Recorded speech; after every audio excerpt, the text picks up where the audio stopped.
Dan sebelum meninggal itu, beberapa hari sebelum meninggal itu di rumah tuh ada kemasukan 106 ekor ular. Itu boleh percaya boleh nggak, 106 ekor. Kalau ditanya dihitung, saya hitung. Awal-awalnya saya nggak nyangka. Saya tidak sadar bahwa Susana tuh sudah meninggal. Seolah-olah Susana tuh masih ada. Seperti berdiri di depan pintu, tiba-tiba muncul dia manggil saya, "Papa." Loh, "Mama, ngapain kesini? Kangen sama Papa." Bajunya gimana, Mas? Bajunya coklat, baju coklat, pakai ikat kepala warna putih. Dan itu terjadi di malam satu suro? Di malam satu suro. Ya kan sebelumnya juga ada ledakan itu kan, ada ledakan. Biasanya kan malam satu suro kan pusaka-pusaka itu kan banyak terbangan, lari ke sana kemari itu kan, ada ledakan. Apa ledakannya itu juga sebagai tanda, mungkin orang bilang tuh biasanya kalau ada ledakan di atas rumah itu kan ada orang mau ngirim santet.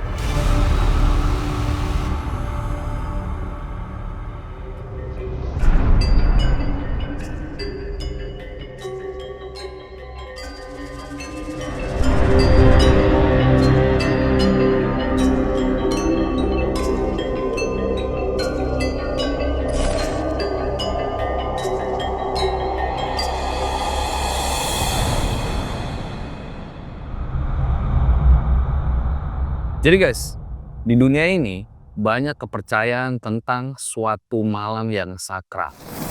Malam yang digambarkan, jadi di satu hari itu, roh-roh leluhur itu kembali.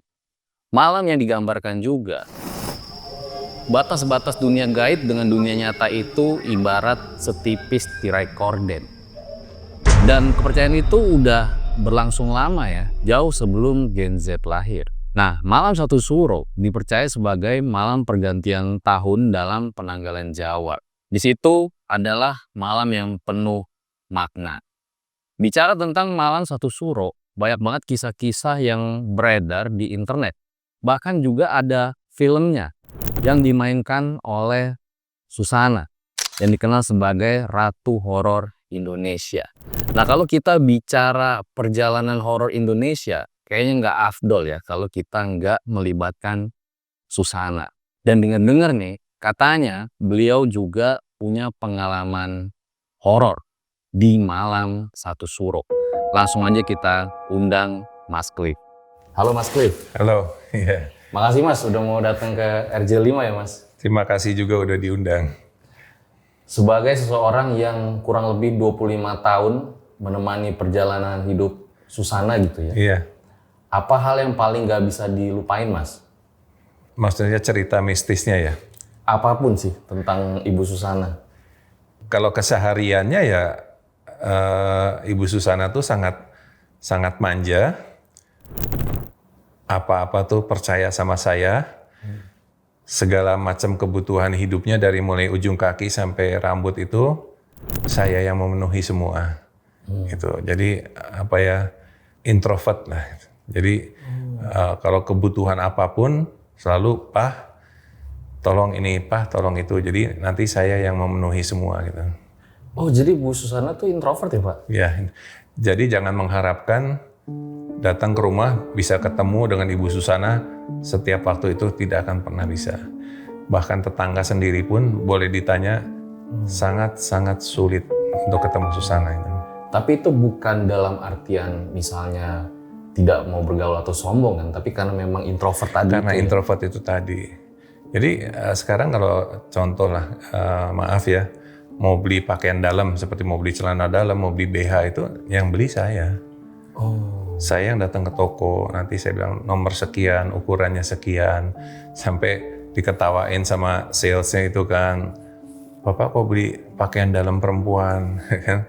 Ya emang kenapa? Buat siapa Pak? Ya buat istri saya lah. Tapi kalau buat istri sih nggak apa-apa, asal Nah jadi itu istri dia. tetangga aja ya Pak. Nah itu dia.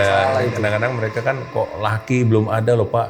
Laki beli celana dalam perempuan, beli BH perempuan itu kan. Loh, saya nggak ada masalah. Nggak malu Pak? Enggak.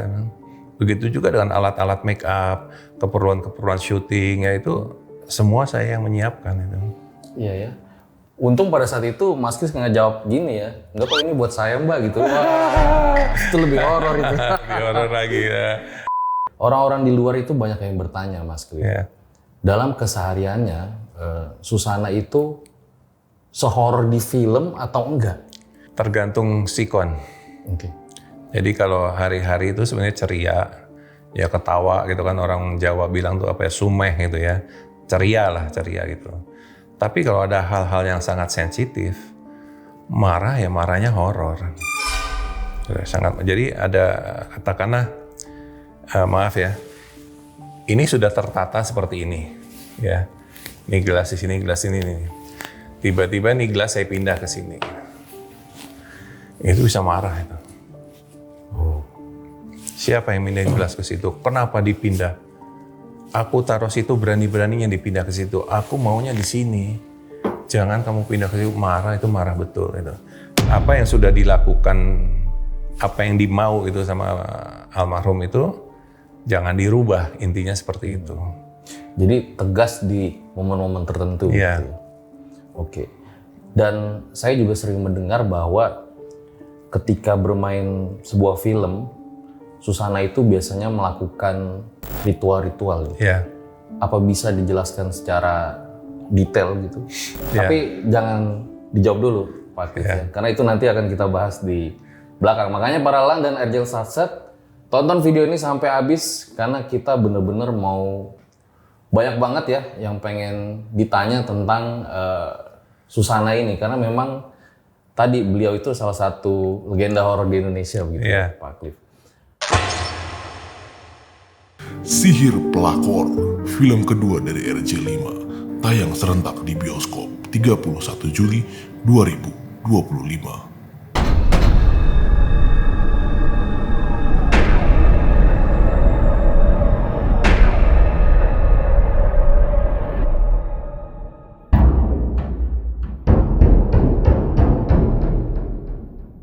Saya dengar juga katanya Bu Susana dan Pak Cliff pernah mengalami kejadian horor saat malam satu suro. Itu gimana ceritanya, Mas? Yang paling, ya ada beberapa ya, sebenarnya ada beberapa yang terutama di malam satu suro itu saya ingat yang pertama itu kira-kira tahun 1980-an ya. 1980 itu kan Jakarta masih rawan ya. Kita tinggal di Jakarta Selatan di Jalan Wijaya. Kamar kita itu kan saya sama Susana kamarnya itu kan di atas, di tingkat 2 gitu. Itu ada jendela terbuka. Jadi kalau malam tuh jendela kita buka gitu. Jadi kita nggak pakai AC, nggak pakai kipas angin. Memang jendela kita buka karena anginnya kencang di lantai 2 itu. Ibu Susana sudah tidur. Kebetulan Susana tuh sudah tidur di kasur. Saya kok tiba-tiba kepengen tidur di bawah gitu. Pengen tidur di karpet di bawah gitu kan. Mungkin ya pada saat itu mungkin nggak tahu lah, kepengen aja di bawah gitu. Tiba-tiba saya dengar ada ledakan di atas genting rumah gitu ya. Jadi bunyi seperti ledakan petasan gitu. Beberapa saat kemudian ada yang masuk dari jendela itu. Jadi dia loncat dari luar jendela masuk ke dalam kamar. Nah, feeling saya pada saat itu seperti dia mau mencelakai Susana. Lalu saya hadang gitu, karena saya masih terjaga saat itu. Sosoknya apa, Pak? Ya seperti manusia, tapi ya bukan manusia gitu ya. Sulit jelasinnya, saya mesti, ya manusia, kita lihat seperti manusia, tapi bukan manusia gitu loh. Jadi gimana jelasinnya, saya bingung gitu ya. Akhirnya saya lihat seperti dia mau mengarah ke Susana, kayak mau apa? Menerkam. Kayak mau mungkin mau yang nggak tahu mau di apa saya nggak tahu gitu kan, saya hadang itu kan, saya bangun, saya sampai terjadi perkelahian.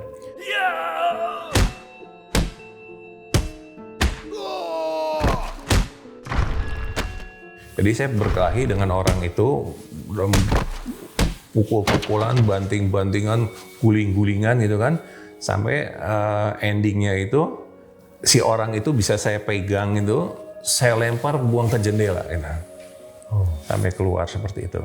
Pada saat orang itu keluar dari jendela itu, Susana baru bangun. Ada apa kok berisik-berisik, Pak? Jadi waktu kita berantem itu selama beberapa menit itu berantem, Susana nggak dengar apa-apa. Saya bilang, saya ceritain tadi ada orang masuk jendela, gini. Wah berarti itu orang punya niat jahat. Iya, tapi dia bukan manusia ya, bukan utuh kayak kita manusia gitu, bukan gitu lah. Ya sesosok makhluk lah gitu, tapi wujudnya seperti manusia itu.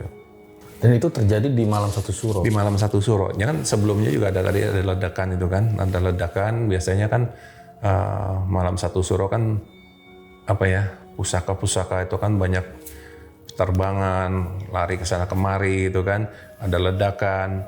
Apa ledakannya itu juga sebagai tanda, mungkin orang bilang tuh biasanya kalau ada ledakan di atas rumah itu kan ada orang mau ngirim santet. Ya kan? Tiba-tiba sehabis ledakan itu sesosok itu muncul di dalam kamar kita tuh, muncul betul-betul nyata gitu. Kalau boleh tahu yang dilakukan Ibu Susana saat malam satu suro tuh biasanya apa ya Pak? Biasanya ada satu ya, ada pusaka. Pusaka itu peninggalan dari buyutnya katanya. Bentuknya kecil seperti ini, warnanya kuning gitu. Itu biasanya minta tolong sama saya, Pak, tolong dijamas lah. Dijamas tuh dimandikan, dibersihkan gitu kan. Nanti saya harus menyiapkan air kopi, air teh, air bening, terus bunga setaman. Bunga setaman itu 5 macam bunga ya. Seperti mawar merah, mawar putih, melati, kandil kuning, kandil putih. Dengan 5 macam bunga itu namanya setaman. Itu terus nanti kerisnya kita buka, ada sarungnya kita buka. Itu dimandikan dengan minyak cendana asli gitu. Betul-betul dimandikan, nanti kita taruh gitu. Nah pada saat itu saya ingat itu juga malam satu suro itu kebetulan habis kita jamah, habis kita siapkan itu kejadian di Magelang, di rumah di Magelang. Kita mau pulang ke Jakarta, jadi itu kita biarin di situ, kita biarin terbuka lah gitu. Tahu-tahu kita dapat laporan dari tetangga-tetangga pada bilang, mereka kan bilang manggil Sus gitu kan, maksudnya Sus Susana gitu kan, Sus, rumahmu kok ramai sekali tuh Sus. Saudara-saudaramu pada datang po, pada ngumpul po gitu kan. Susana langsung jawab, oh iya memang saudaraku lagi pada datang, lagi pada nginep di sini. Padahal rumah kosong. Rumah itu kosong dan memang akhirnya saya tanya Mas Susana, si fungsi kerisnya itu untuk menjaga rumah. Jadi kalau rumah kosong kita pergi kemanapun, kita mau keluar negeri, keluar kota, kita taruh, kita buka itu dari sarungnya. Nanti orang yang lihat rumah kita tuh banyak kesibukan. Ada orang yang lagi ngobrol di ruang tamu, ada yang lagi jalan, ada yang lagi nyapu halaman, seperti itu. Padahal itu sama sekali bukan manusia. Gitu. Jadi itu juga dilakukan setiap malam satu suro harus itu. Belum lagi nanti melati, bunga melati yang disebar di atas tempat tidur, di lantai, di satu rumah tuh disebarin itu melati itu. Jadi satu rumah tuh bunga-bunga melati itu banyak sekali di dalam lemari es juga, di air minum itu dikasih melati juga. Saya sering dengar gitu ya, Mas, dari nenek-nenek saya gitu ya, yang memang udah berumur gitu ya, bahwa kalau bisa di malam satu suro itu jangan berpergian jauh. Yeah. Pernah nggak Mas Cliff sama Ibu Susana gitu berpergian jauh di malam satu suro? Ya pernah. Jadi ada malam satu suro itu kita punya semacam ritual atau keinginan kita harus mandi. Kita harus mandi dengan sumber air tapi dari tujuh sumber mata air. Mata air yang bukan satu tempat tapi 7 tempat. 7 tempat itu harus kita ambil mata airnya itu dalam waktu 1 kali 24 jam. Jadi cuma 24 jam. Jadi katakanlah dari mata air yang 1, kedua, ketiga, keempat sampai yang ketujuh itu waktunya cuma 24 jam. Wow. Sangat mepet sekali waktunya. Wah, itu benar-benar kita tergesa-gesa gitu. Ke sana, ke sini, ke sana. Ambil kita tampung itu. Nanti sesudah terkumpul 7 mata air itu, baru sampai rumah kita masukin di dalam satu wadah 7 mata airnya itu buat mandinya kita. Nah mandinya kita tinggal doanya mau apa, kita permintaannya mau apa.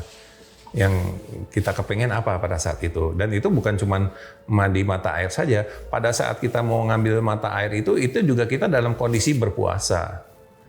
Jadi kita tetap puasa. Jadi kita ngambil air itu kita puasa gitu loh. Tapi pas perjalanan jauh itu nggak mengalami apa-apa? Kebetulan enggak ya, karena saya melakukannya itu juga bukan zaman sekarang. Zaman dulu itu kan tahun 1980-an tuh kan masih sepi ya. Jalanan tuh masih lancar. Ya kalau mengharapkan sekarang mungkin 3 hari aja mungkin nggak nyampe. nggak nyampe-nyampe. Kalau dulu memang waduh jalanan sepi sekali. Jalan 80 jangan ditanya, karena masih jalanan tuh lenggang banget gitu. Dan bisa betul-betul sebelum 24 jam terpenuhi semua itu. Jadi saya baru tahu juga ya bahwa di malam 1 Suro berarti Susana pernah kayak dikirimin santet itu tadi ya Pak? Iya, seperti mau disantet bukan seperti ya. Memang itu pasti saya yakin itu santet karena sudah ada tanda-tanda awal itu ya. Ya saya tidak memungkiri biarpun Susana itu di mata orang banyak juga sosok yang baik, tapi kan bukan menutupi bahwa ada juga orang-orang yang syirik, ya kan, yang tidak suka dengan hubungan kita, gitu kan, mungkin kecewa, cintanya ditolak, ya kan. Jadi yang kepingin sama Susana itu kan saingannya luar biasa banyaknya kan. Pada saat itu Iya, banyak saingan? Banyak saingan. Saya itu diteror habis-habisan, diancam mau di tengah jalan mau dijegat lah segala macam, ditelepon, surat kaleng. Karena jadi suami Susana diancam mau Karena mereka bilang mereka yang lebih dulu mengincar Susana, kenapa jadinya sama kamu? Dan mereka sakit hatinya sama Susana juga, sama saya juga gitu kan. Susana kenapa menerima cintanya saya kok Cliff yang diterima gitu kan. Nah terus kalau saya juga kok tiba-tiba lu pendatang baru masuk, tiba-tiba bisa dapetin Susana. Mereka yang sudah berjuang mati-matian dari mulai orang pangkat, pejabat, orang kaya, kok tersingkirkan semua. Tapi jawabannya Susana cuman mudah saja. Karena saya tidak mau merebut suami orang. Kalau Cliff itu kan posisinya masih polos, masih single, pacar aja dia nggak punya.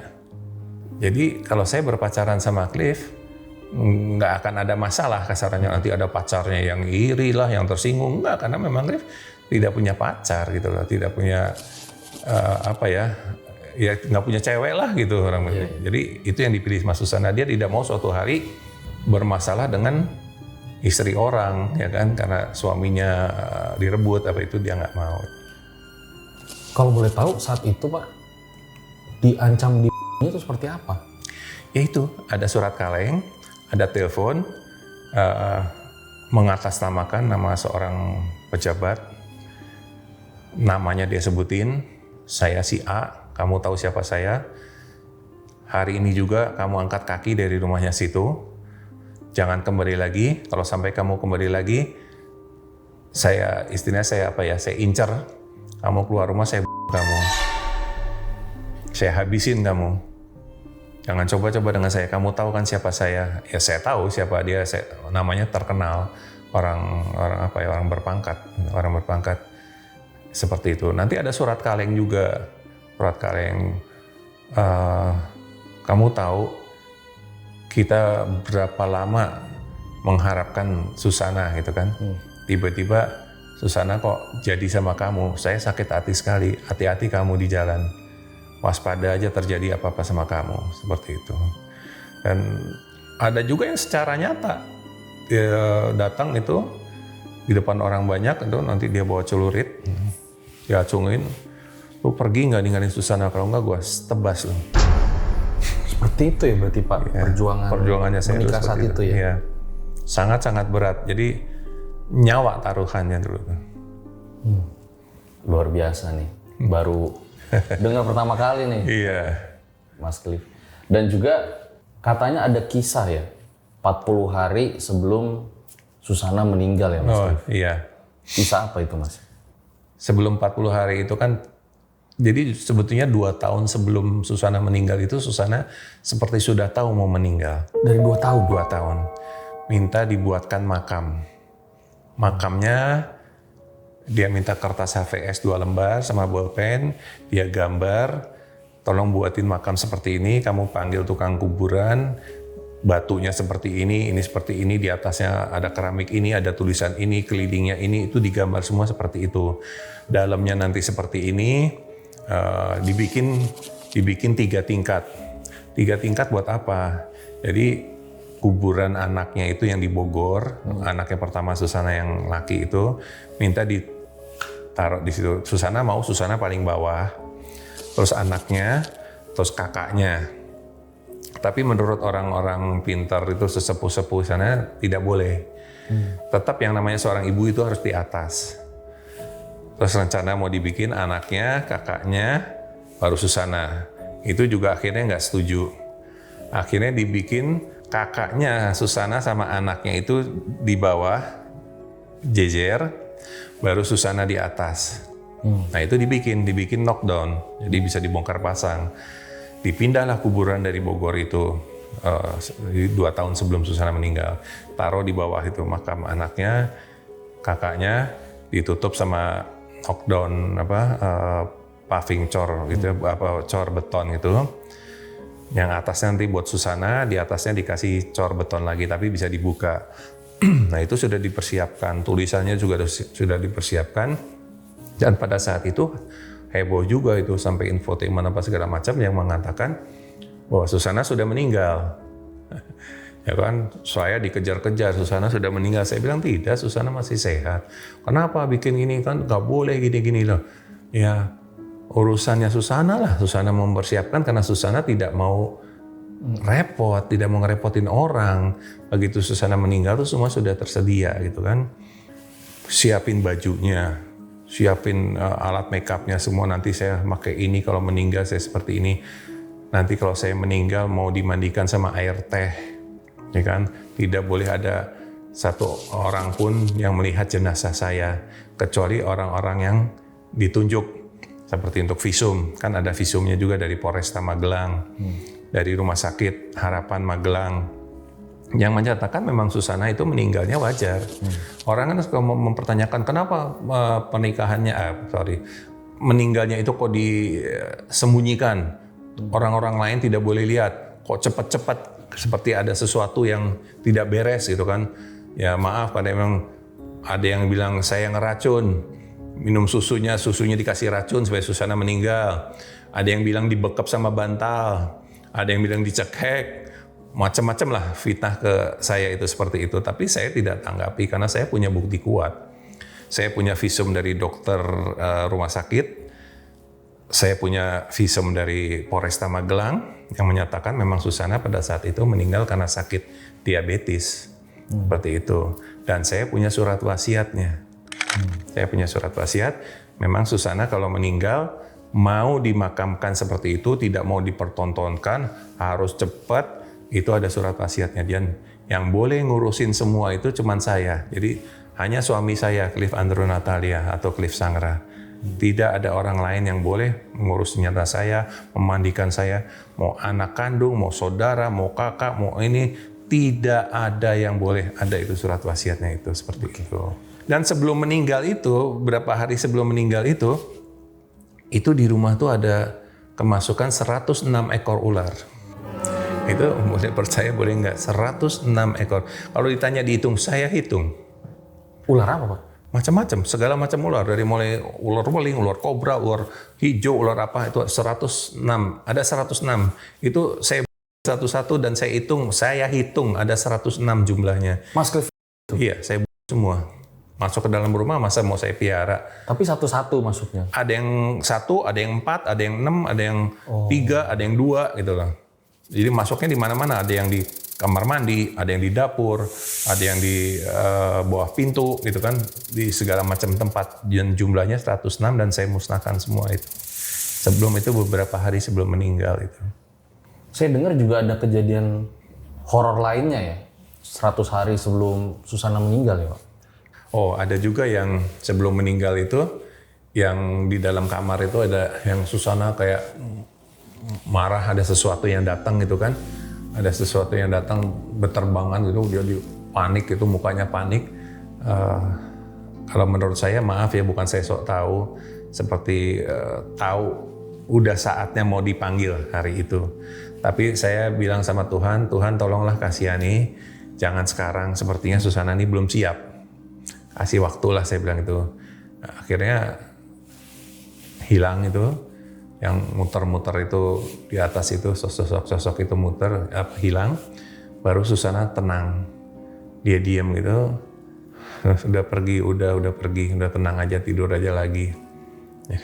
Jadi kejadian itu ular sama sesosok yang datang.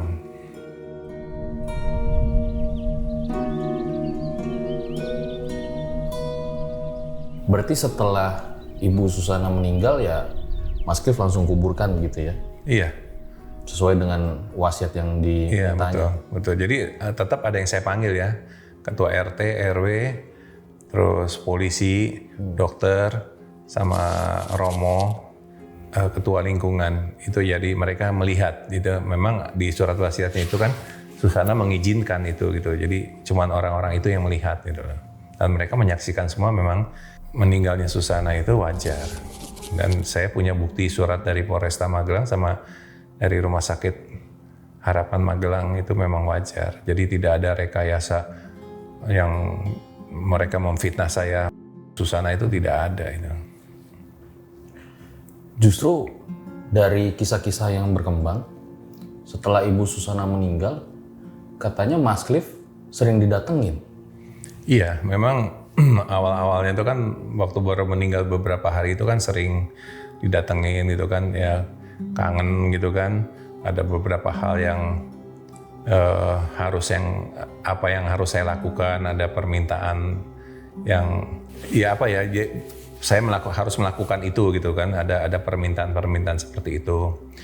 Yang terakhir itu dalam mimpi, saya kan kemarin nulis buku mengenai perjalanan hidupnya Susana, ya kan. Saya nulis buku, sebelum mulai saya nulis buku itu, Susana datang dalam mimpi saya. Dia bilang, "Pak, mau nulis buku ya?" "Iya." "Nulis yang bagus ya." Itu dalam mimpi seperti itu. Oh iya, nanti akan saya tulis yang bagus gitu. Setelah buku itu selesai saya tulis, udah saya cetak itu mau beredar, Susana menampakkan diri, bukan mimpi, menampakkan diri di depan kamar saya. Itu sampai berhenti di depan cermin gitu, balik lagi, datang lagi, balik lagi. Sosoknya kayak gimana saat itu, Mas? Seperti posturnya Susana, bentuknya seperti Susana. Bajunya? Hitam, pakai baju hitam. Jadi pada saat buku itu selesai, tapi dia nggak ngomong apa-apa, cuman liwat aja. Cuman liwat, ngasih lihat, balik lagi, liwat lagi, kelihatan lagi, kembali lagi. Itu pas pada saat bukunya baru selesai itu. Baru selesai dicetak, mau beredar. Baru aja kejadian, baru tahun kemarin itu. Ada lagi, Mas? Yang paling terakhir itu, ketemu itu. Karena udah meninggalnya kan sudah lama ya, sudah 16 tahun, jadi sudah jarang. Kalau dulu awal-awal sering ya, awal-awal. Shock nggak tuh pas awal-awal datengin? Awal-awalnya saya nggak nyangka. Saya tidak sadar bahwa Susana tuh sudah meninggal. Seolah-olah Susana tuh masih ada. Jadi orang nggak percaya, tapi apa yang saya alamin itu, ya saya alamin.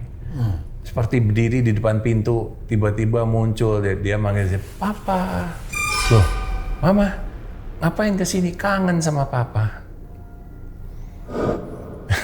Bajunya gimana, Mas? Bajunya coklat, baju coklat, pakai ikat kepala warna putih. "Kangen sama Papa." "Tapi Mama nggak boleh gini." Saya bilang, "Jauh-jauh kesini capek kan perjalanannya." "Nggak apa-apa, aku kangen sama Papa, pengen lihat Papa." Itu baru meninggal beberapa hari lah itu. Malam-malam, Mas? Malam. Ya malam, tapi bukan malam, istilahnya tengah malam lah gitu. Ya mungkin di atas jam 11 gitu. Masih kangen. Ya, saya juga tadinya masih gimana ya, bukan takut, tidak. Saya 25 tahun sama Susana, lihat sosoknya Susana seperti itu ya. Sampai, kayak kaget gitu kan, bengong gitu kan. Kok datang gitu. Dan Abis itu udah hilang lagi tuh Mas? hilang. Ada penampakan yang lain juga, ya kan? kayak apa tuh? Ada yang duduk di ruang tamu di depan televisi, yang saya lagi di kamar tiba-tiba kayak orang marah-marah gitu kan. Lalu saya ke depan, ada apa toh mah? Ini acara TV kok jelek semua. Ya kalau jelek semua tidur aja, saya bilang gitu kan. Gimana bisa tidur? Justru aku nonton TV supaya bisa tidur, tapi acara TV-nya jelek semua. Ya udah, tinggal dulu ya, dia bilang gitu. Aku masuk ke kamar. Sampai di kamar aku tuh ingat Susana tuh sudah meninggal. Balik lagi aku ke depan, udah nggak ada Susana. Yang kalau saya cerita gini orang nggak akan percaya sebelum mereka itu mengalami sendiri gitu. Dan saya beberapa orang pernah punya pengalaman yang sama seperti saya. Mereka bilang mereka percaya dengan cerita saya karena mereka pernah mengalami ayahnya yang baru meninggal tiba-tiba menampakkan diri itu kan, itu memang nyata. Banyak cerita-cerita banyak cerita itu ya. Orang Tapi yang pernah nggak Mas? Maaf nih kalau saya nanya kayak gini ya. ya Ibu datang dengan wujud yang menyeramkan gitu? belum pernah. Belum pernah. Selalu yang datang itu dengan wujud ya Susana yang saya kenal itu. Ya mungkin apa ya, istilahnya 25 tahun kita bersama, nggak mungkin lah dia mau menampakkan diri yang buruk sama saya, itu tidak mungkin gitu. Tapi kalau penampakan yang lain di dalam rumah banyak, tapi bukan wujudnya Susana gitu. Setelah ibu meninggal? Setelah ibu meninggal. Kayak gimana ceritanya Mas? Jadi ada pocong, nanti ada kayak kunti gitu kan. Pocong gimana tuh? Pocong itu dia liwat dari tangga belakang itu, dia lewat ke arah kamar mandi gitu. Dia terbang ya, bukan loncat ya, tapi dia terbang gitu. Nanti kalau kita mau naik ke rumah tingkat, di belakang tuh kan tingkat, ada tangga gitu kan. Nanti kalau kita mau naik tangga itu pocongnya lo lagi berdiri di tangga di situ, di samping tangganya situ. Lihat mukanya nggak Mas? Ya kelihatan hitam gitu, hitam apa ya? Gosong. Gosong gitu. Bukan kelihatan ada hidung, ada mata gitu, nggak, hitam aja semua gitu. Oh, kayak rata gitu ya? Iya. Ya apa ya? Bukan rata tuh hitam polos gitu, nggak kayak amit-amit gitu ya, ada luka-lukanya gitu lah. Belum lagi ada yang kayak kunti jongkok di bawah pohon duren. Dia jongkok, rambutnya gimbal gitu. Mata yang terbang, mata 2 biji gitu terbang di dekat ayun-ayun gitu. Matanya terbang? Ya, mata doang warna merah 2 biji terbang itu di ayun-ayun. Itu penampakan di dalam rumah saya itu seperti itu, dan sampai sekarang masih. Ini rumah yang mana Mas? Magelang. Oh. Ya. Dan memang banyak penampakan. Wah, nanti netizen pada nyuruh 20.000 komen saya ke situ Mas. Iya. Banyak yang bilang loh, kenapa nggak explore ke rumahnya Susana? Kalau gitu, saya diizinin nggak nih, misalnya netizen banyak yang request nih? Sangat diizinin, biar tahu. Siapa tahu pada saat explore kelihatan gitu, terekam sosoknya. Jadi mau bilang bahwa saya tidak cuma ngomong membual gitu loh. Karena bukan cuma saya yang lihat di rumah itu, istri saya lihat, anak saya lihat. Tapi kenapa setelah ibu meninggal justru banyak penampakan gitu? Saya rasa sebelum ibu meninggal juga penampakan itu sudah terjadi. Tapi nggak sebanyak itu? Nggak sebanyak itu, ada beberapa tapi tidak rutin gitu ya. Oh. Jadi saya sama Susana masih hidup pun lihat penampakan seperti itu. Bareng sama Susananya? Lihat berdua? Ada yang bareng, ada yang sendiri-sendiri. Boleh diceritain nggak Om, yang bareng itu gimana Om? Yang bareng itu ya lihat nenek-nenek lagi nyapu halaman.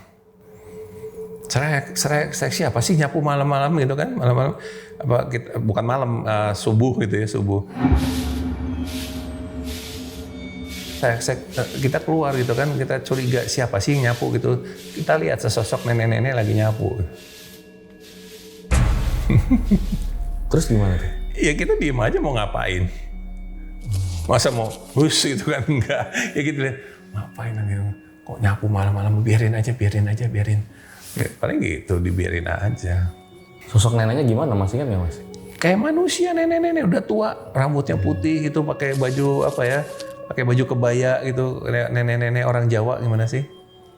Dan dia nyapu halaman gitu. Nyapu benar, kita lihat tuh dia nyapu gitu. Ada lagi nggak Mas yang berdua? Enggak, yang berdua ada paling lihat di ruang tamu ada yang liwat ini. Nanti liwat lagi, balik lagi set gitu. Cuman itu yang berdua pernah lihat di ruang tamu. Itu ibu-ibu malahan. Tapi kalau sekarang setelah Susana meninggal, yang di tempat yang sama itu di ruang tamu itu malah anak kecil. Anak kecil pakai baju oranye. Itu dari luar itu masuk ke teras, masuk ke kamarnya Susana. Nanti maghrib, biasanya itu maghrib. Nanti keluar lagi dari kamar Susana keluar. Dan itu yang lihat saya, istri saya lihat, anak-anak saya lihat. Iya ya, berarti langsung terjawab nih.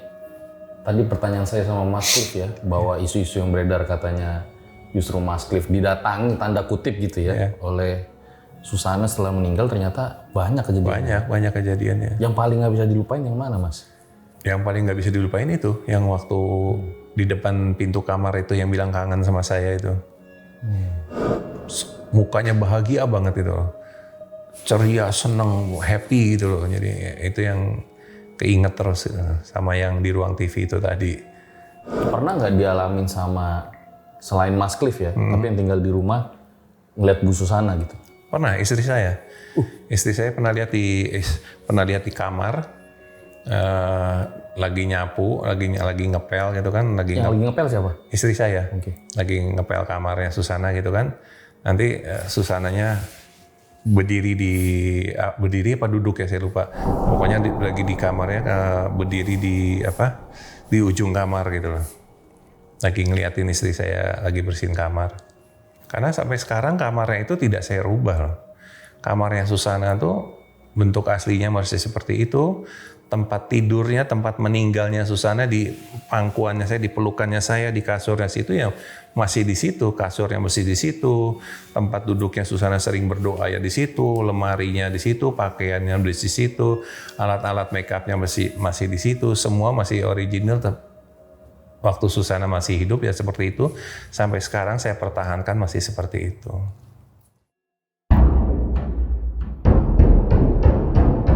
Kita lanjut Malam Satu Suro ya, Mas. Bahkan katanya di film Malam Satu Suro pun banyak kejadian horor. Iya ada beberapa kejadian. Yang saya ingat itu lagi syuting di daerah Pejaten kalau nggak salah ya. Pertama itu kru ya, ada kru make up. Artisnya lagi di make up. Tiba-tiba pada saat dia mau ngasih lipstick ke artisnya, figuran, mau ngasih lipstick, tangannya itu didorong, ada yang dorong.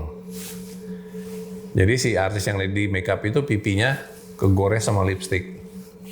Jadi mesti ngehapus lagi.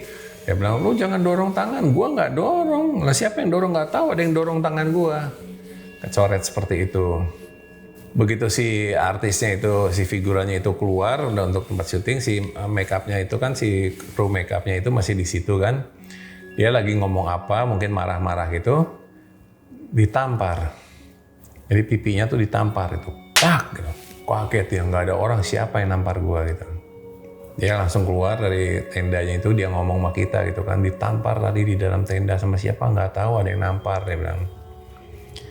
Dan begitu pada saat mau syuting itu, begitu udah siap gitu kan, yuk kita mau, zaman dulu kan kalau mau syuting itu kan ada seperti standby, kamera gitu kan, roll, action gitu kan. Begitu mau action itu ada yang ketawa. Ketawanya kuntilanak gitu kan. Jadi ketawa kuntilanak tuh bukan hihihi, bukan seperti itu ya. Ketawa kuntilanak tuh seperti menyeringainya kuda. Bunyinya tuh seperti itu. Siapa itu yang ketawa? Nggak ada. Oke. Diulang lagi. Mulai lagi kan, kamera, action, roll. Hihihi, ketawa lagi gitu kan. Tapi ketawanya seperti itu. Akhirnya kita penasaran, siapa sih yang ketawa gitu? Terus sama orang lighting itu, si lampunya itu yang buat penerangan itu, disorot ke arah ada pohon jambu gitu. Itu ada kuntilanaknya di pohon itu. Dan kuntilanaknya itu pakai warnanya hijau. Bukan putih tapi hijau. Kuntilanak hijau. Iya, warnanya hijau. Sorot sempat lihat itu, mungkin karena terlalu terang lampunya menghilang di situ. Setelah kejadian itu, saya masuk sana pulang gitu kan, pulang ke rumah dari arah Pejaten, kayaknya kita lewat Kemang gitu kan, kita lewat Kemang karena rumah kita di Wijaya itu. Zaman dulu kayak gimana Kemang Pejaten? Iya, nggak ada tuh TB Simatupang tuh belum ada itu. Jalan pintas tuh nggak ada, yang masih jalannya tuh masih jalan satu jalan aja buat 2 mobil gitu loh. Jadi dan sepi sekali gitu kan. Itu lagi mungkin di sekitar ya setelah Pejaten sebelum Kemang itu, Susana tuh kebetulan duduk di samping saya gitu, tidur. Udah syuting capek gitu kan. Itu nanti saya lihat dari kaca spion, itu ada kayak Kunti gitu duduk di jok belakang. Saya lihat dari kaca spion ada gitu kan. Begitu saya nengok ke belakang, nggak ada. Tapi saya lihat kaca spion lagi, ada lagi. Lihat lagi, nggak ada lagi. Ya udah biarin aja lah. Nanti juga hilang sendiri kan, tapi Susananya tidur. Sampai di Kemang, ini malah kejadiannya lucu nih. Zaman dulu kan masih ada suka rahasia kendaraan ya, polisi itu nyegat kendaraan tengah malam, kita pulang katakanlah jam 2 pagi itu dicegat di daerah Kemang sama polisi. Berhenti, polisinya nyamperin kita, saya buka jendela, pas buka jendela dia lihat Susana make upnya belum buang make up, si pakaiannya sudah bolong, make upnya sudah bolong, si polisinya teriak, wah, kaget ya. Saya nahan ketawa di situ, pasti dia ngetawain, dia pikir setan kali di samping mobil itu. Temennya denger gitu kan, kenapa, ada setan katanya di rumah, setan mana? Polisi yang kayaknya nggak percaya, polisi yang satu datang gitu kan, datang begitu lihat saya, Pak Cliff. Dia kena saya gitu kan. Iya Pak, itu sebelahnya Pak Cliff siapa? Dia tanya. Istri saya Pak. Loh kok seperti itu? Ya. Iya baru pulang, baru selesai syuting Pak. Belum sempat buang make up, nanti sampai rumah buang make up. Walah katanya, ngagetin aja, saya pikir setan beneran. Jadi kejadiannya lucu. Tapi yang kejadian horornya itu sampai kita diikutin di dalam mobil itu. Yang tadi di kaca spion kita lihat itu memang betul ada yang mengikutin duduk di belakang, duduk di jok belakang. Tapi kalau dari Susana sendiri nggak ngalamin apa-apa? Enggak, Susana pada saat itu lagi tidur. Kalau yang lihat kuntil anaknya itu di pohon hijau, Susana lihat. Karena ada beberapa kru juga yang lihat itu. Dan pada saat dia ketawa-ketawa itu kita juga dengar gitu, banyak yang dengar. Biasa aja gitu ya? Biasa aja, kita udah terbiasa gitu ya. Kita tuh, saya Susana dengan hal-hal seperti itu bukan hal yang heboh buat kita gitu. Enggak, karena sudah terbiasa. Karena setiap kali kita syuting pasti ada kejadian. Jadi buat kita tuh nanti kadang-kadang, nanti kejadian apa lagi ya? Nanti penampakan apa lagi ya? Kan beredar juga di sosial media gitu tentang surat wasiat itu ya. Yeah. Nah, isi surat wasiat itu apa sih Mas? Surat wasiat itu ada 2. Yang pertama itu kalau Susana meninggal mau dimakamkan seperti apa, tidak mau dipertontonkan ke siapapun, hanya boleh suaminya saja, suaminya Susana sendiri yaitu saya, Cliff Andrew Natalia alias Cliff Sangra, yang boleh mandiin, yang boleh makain baju, yang pokoknya segala keperluan untuk pemakaman itu semua ditugaskan ke saya. Tidak boleh mau anak kandung, mau saudara kandung, mau kakak kandung, mau siapapun yang merasa kenal dengan Susana itu tidak boleh ada yang ikut campur. Ditulis tidak boleh ada yang ikut campur. Kecuali pihak terkait seperti dari kepolisian, dari kejaksaan, dari rukun RT sama dari gereja itu, jadi tertulis itu. Jadi makanya kenapa Susana itu dimakamkan secara cepat-cepat, bukan sembunyi-sembunyi, karena memang permintaannya Susana jangan sampai kecolongan gambarnya Susana terlihat pada saat meninggal. Karena Susana mau penggemar-penggemarnya Susana itu mengenal Susana itu seperti Susana yang cantik di film, bukan dalam keadaan pucat atau meninggal. Itu wasiat yang pertama seperti itu. Kalau wasiat yang kedua itu intinya cuman rumah yang di kebun dalam itu. Rumah yang di kebun dalam itu dikasih buat saya sama anak angkat itu. Tidak ada ngomongin soal uang, harta-harta yang lain tuh tidak ada. Tidak ada yang diomongin di situ. Cuman ngomongin soal rumah yang di kebun dalam itu. Titik sampai di situ. Jadi rumah itu diperuntukkan untuk saya sama anak angkatnya itu aja. Karena anak kandungnya Susana, orang kan bilang, tega ya Cliff, anak kandungnya Susana nggak dikasih bagian. Kan banyak tuh di medsos kita dengar. Oh banyak itu yang bilang? Banyak yang bilang, kenapa justru menjadi haknya anaknya kandung. Anak kandungnya yang mestinya haknya hartanya Susana tuh haknya anak kandung. Jadi mereka kan nggak ngerti. Hukum di Indonesia itu kan mereka tidak ngerti. Tadi dibilang netizen itu asal ngomong, merasa pintar, merasa lebih pintar dari ahli hukum, merasa lebih pintar dari kita yang mengetahui itu kan. Nanti kalau saya jelasin dikirain saya sok tahu. Tapi kalau secara hukum di mana-mana, apalagi kalau soal di agama Katolik ya kan, kalau istri meninggal, semua hartanya itu milik suami. Kalau suami meninggal, semua hartanya itu milik istri. Oh, kalau di Katolik seperti itu ya, Mas? Saya tidak bicara Islam, saya tidak tahu ya kan, saya bicara di Katolik. Dan mereka bilang, tega anaknya Susana tidak dikasih harta. Siapa yang bilang nggak dikasih harta? Dikasih harta. Sebelum Susana meninggal itu sudah dipersiapkan sama Susana. Susana sudah memperhitungkan semua. Dibelikan rumah di Cinere. Ya kan? Nominalnya besar sekali itu rumah di Cinere. Dibelikan mobil, ada yang saya tahu tuh tiga buah mobil. Ada juga dikasih uang deposito, dikasih subsidi setiap bulan. Jadi Susana ini bukan orang bodoh, bukan orang gila cinta, tidak, dia memperhitungkan semuanya. Jangankan cuman anaknya, keponakannya, kakaknya dibelikan rumah.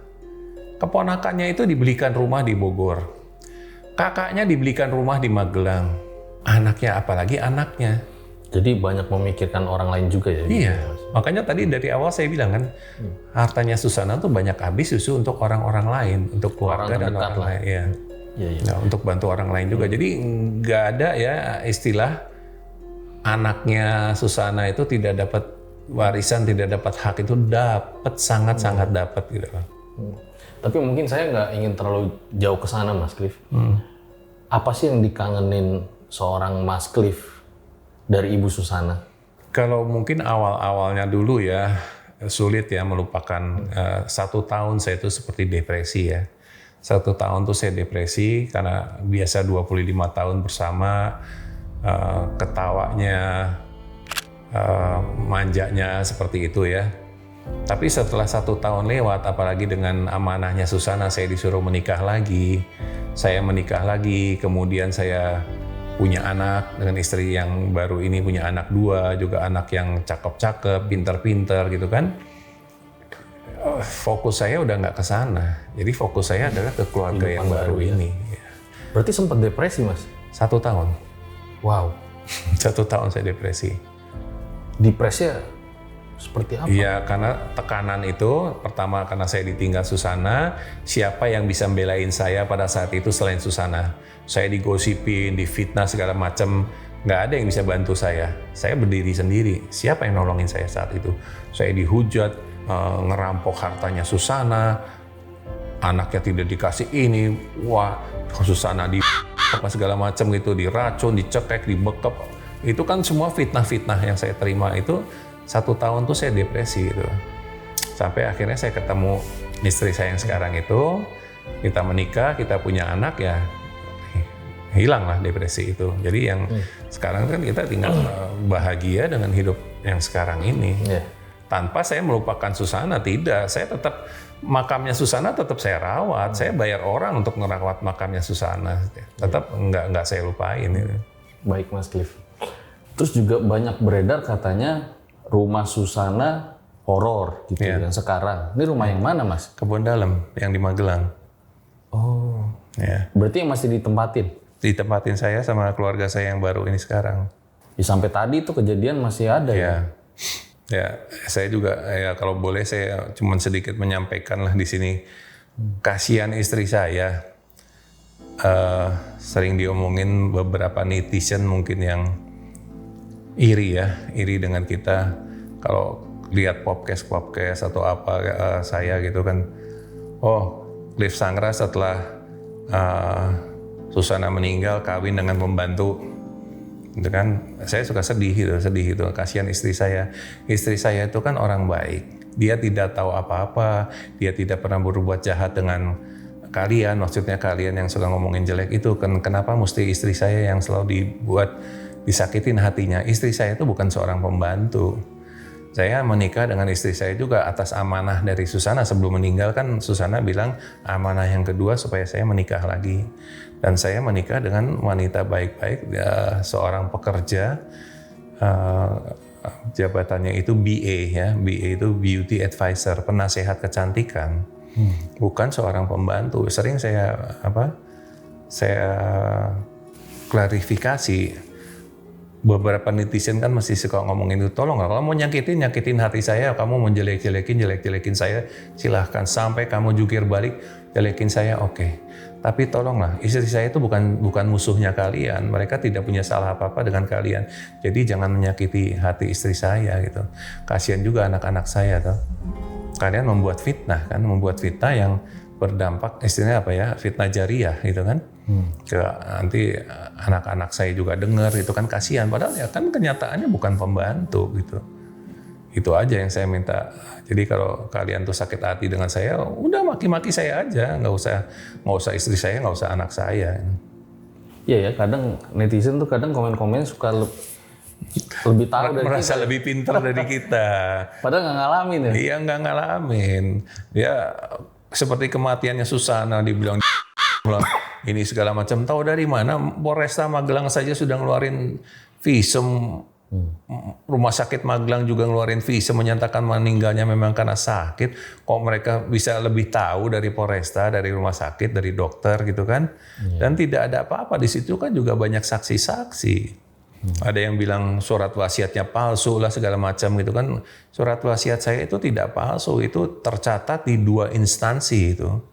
Di Balai Harta Peninggalan Semarang sama Pusat Wasiat di Jakarta. Itu wasiatnya tercatat, jadi wasiatnya itu asli. Tapi saya sering mendengar gitu ya Mas Cliff, bahwa dari beberapa artis top lah yang di zaman lalu itu jaya gitu, tapi akhirnya berbanding terbalik gitu Mas. Kehidupannya setelah udah nggak aktif lagi gitu. Nah itu sempat dialami oleh Susana juga nggak sih? Susana itu gaya hidupnya tidak mewah, sederhana. Jadi Susana itu orang kampung lah kasarnya. Jadi terbiasa hidup ya seperti tadi saya bilang, makan bukan yang pengen makan bakso, makan soto, makan steak, itu tidak. Susana tuh lebih senang makan ke sayur-sayuran, sayur bayam, sayur daun kacang itu kan orang Jawa bilang jangan bobor gitu kan, sayur kacang, urap seperti itu. Ya nggak royalnya tuh masalah Susana tuh malah uangnya itu banyak dihabiskan itu justru untuk keluarganya dan orang lain. Jadi mensubsidi anaknya, saudaranya, kakaknya, orang-orang lain yang butuh pertolongan. Jadi sebetulnya dapat uang dari honor itu banyak dihabiskan untuk mereka, bukan untuk Susana. Kalau Susana kebutuhannya paling ya beli makeup buat syuting, beli baju buat syuting, tapi kelebihan uang-uang yang lain itu untuk mereka. Gitu. Kalau saya nggak salah ya Mas, Susana kan lahir 13 Oktober, meninggal 15 Oktober. Iya. Nah, Saya lahir 16 Oktober tuh. Kira-kira pertanda apa ya Mas? Kebetulan. Jangan filmnya meledak juga kali ya. Kebetulan aja kali. Kebetulan aja ya. Orang bilang, angka 13 itu sial. Susana sering marah tuh. 13 sial, aku nih 13, tanggal lahirku kok aku jadi bintang top terkenal. Kok nggak sial? Karena, ya betul, karena menurut agama saya, semua hari, semua tanggal diciptakan Tuhan itu baik. Tidak ada Tuhan menciptakan hari sial, hari jelek, tanggal jelek. Itu kan yang menciptakan itu kan cuma manusia. Apa ada, di kepercayaan kalian itu ada yang menyatakan bahwa tanggal 13 tuh hari sial, tanggal sial, ada nggak? Nggak ada kan? Yang menciptakan itu manusia, jadi kita jangan pernah percaya dengan hal-hal seperti itu. Hari Selasa tuh jangan bertransaksi apapun di hari Selasa. Hari Selasa itu bikin pekerjaan nggak langgeng. Emang Tuhan bilang hari Selasa lu jangan ini itu kan nggak ada. Tuhan menciptakan dari Senin sampai Minggu baik semua harinya kan. Ya tahayul seperti itu yang juga harus dihilangkan. Waktu itu berarti film Susana tuh nembus berapa penonton ya Mas? Zaman dulu itu seingat saya 330.000 penonton. Itu udah box office, udah jumlah penonton terbanyak, dapat piala Antemas. Piala Antemas itu jumlah penonton terbanyak, yaitu film Nyi Blorong. Oh, Nyi Blorong. Ya. Yang kedua itu baru Sangkuriang. Sangkuriang, nanti Sundel Bolong, tapi yang pertama itu Nyi Blorong. Itu dapat piala Antemas. Ya zaman segitu udah sangat luar biasa ya. Sangat luar biasa itu. Ya kalau nggak luar biasa nggak mungkin dapat piala Antemas. Antemas itu kan jumlah penonton terbanyak loh dari semua judul film yang ada itu kan, dari film drama, film korosar, film horor, ini dia terbanyak jumlah penontonnya. Oh baru setelahnya Sundel Bolong itu ya? Iya, Sangkuriang. Kan adegannya ikonik banget tuh yang makan sate itu. Ya kayak Sangkuriang itu mungkin sekitar 310, 320 segitu. Terus nanti Sundel Bolong juga sekitar 320 segitu. Yang paling tinggi Nyi Blorong itu 330.000. Nah seru nih, kita mau bahas-bahas tentang ritual film bareng Mas Cliff.